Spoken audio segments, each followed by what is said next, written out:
En Belgique, 12 ministres libéraux mettent à profit leurs compétences dans les différents gouvernements du pays.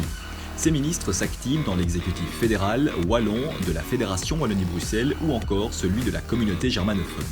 À la tête du gouvernement fédéral, Sophie Wilmès, la première femme première ministre du pays.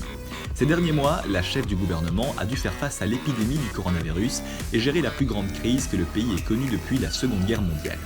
À ses côtés siège Marie-Christine Marguem pour l'énergie, l'environnement et le développement durable, Philippe Goffin pour les affaires étrangères et la défense, David Clarinval pour le budget et la fonction publique, Daniel Baclaine pour les pensions, François Belot pour la mobilité et Denis Ducarme pour les indépendants, les classes moyennes ou encore l'agriculture.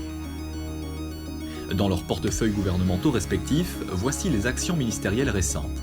Pour l'énergie, poursuite du travail de transition énergétique et de sortie du nucléaire.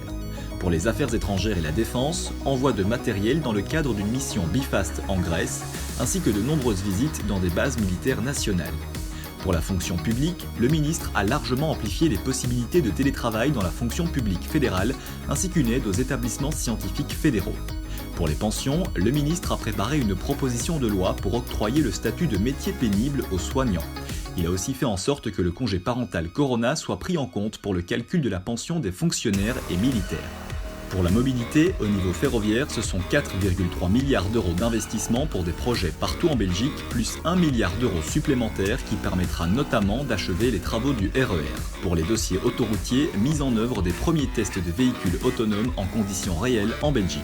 Enfin, pour les PME et les indépendants, mise en place et prolongation du droit passerelle, ainsi que le déblocage de 110 millions d'euros de subsides supplémentaires pour les CPS du pays.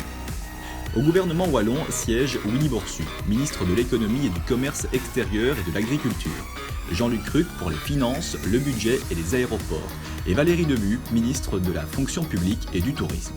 Dans leurs portefeuilles gouvernementaux respectifs, voici les actions ministérielles récentes.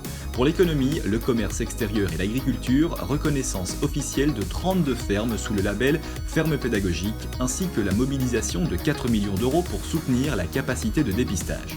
Pour les finances, le budget et les aéroports, élaboration d'un budget base zéro qui a pour objectif d'améliorer la gestion publique des dépenses, ainsi que la mise en place du projet Wallonie Ambition Or, qui a permis de débloquer une enveloppe de plusieurs millions d'euros pour soutenir le développement des infrastructures sportives.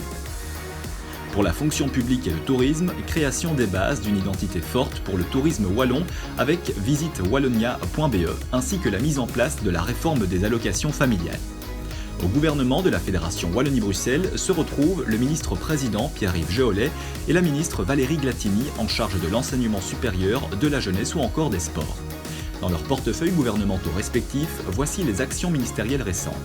Pour le gouvernement, gestion de la crise sanitaire, respect de l'obligation scolaire, soutien au secteur culturel ou encore la mise en place d'un groupe de travail dédié au plan européen.